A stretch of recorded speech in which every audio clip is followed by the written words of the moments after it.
NGO का role इस direction में बहुत इंपॉर्टेंट हो जाता है। एक्चुअली गवर्नमेंट की जो स्कीमें होती हैं वो पहले बन जाती हैं और फिर वो इस डायरेक्ट दिल्ली से इम्प्लीमेंट गांव में होने लगती है, और एनजीओ जो बेनिफिशरी है पहले उससे बात करता है और उसकी क्या ज़रूरतें हैं एनजीओ पहले उसको निकालता है, फिर उसके अकॉर्डिंग एनजीओ प्लानिंग करता है और फिर उनकी ट्रेनिंग करना, उनकी कैपेसिटी बिल्डिंग करना जो बेनिफिशरी है, और फिर उसके बाद में उनके लिए बताता है कि ये योजना ऐसे मिलेगी, आपको इसके लिए ये प्रयास करना पड़ेगा।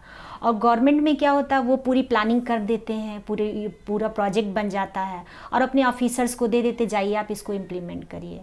और वो फिर होता फेलियर, क्योंकि हर व्यक्ति के लिए हर योजना यूज़फुल नहीं हो सकती है।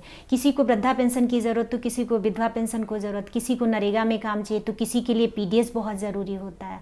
और एनजीओ क्या करता है, पहले वो डोर टू डोर सर्वे करके लोगों को ऑब्जर्व करके नीड बेस काम करता है, ग्रास रूट में क्या नीड है, कम्युनिटी को क्या ज़रूरत है।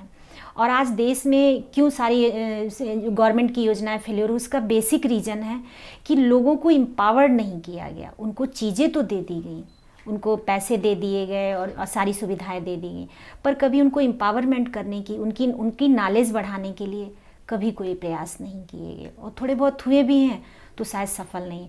लेकिन आज की डेट में जो ERW हम लोग का प्रोजेक्ट चल रहा है, ग्रामीण महिला सशक्तिकरण, जो MSS चला रही है और भी ज़िलों में चल रहा है, 10 ज़िलों में, उसकी सफलता यही है कि पहले ऑर्गेनाइज़ किया गया और उनकी ज़रूरतें देखी गई और उनकी नॉलेज बिल्डिंग की गई, उनकी कैपेसिटी बढ़ाई गई है। तब उनके अंदर एक लीडरशिप आई और उनको पता है कि इस कानून में ये लिखा है और मुझको ये ऐसे मिलेगा। बेसिक अंतर एनजीओ का और गवर्नमेंट के काम करने में यही दोनों के कल्चर में अंतर है।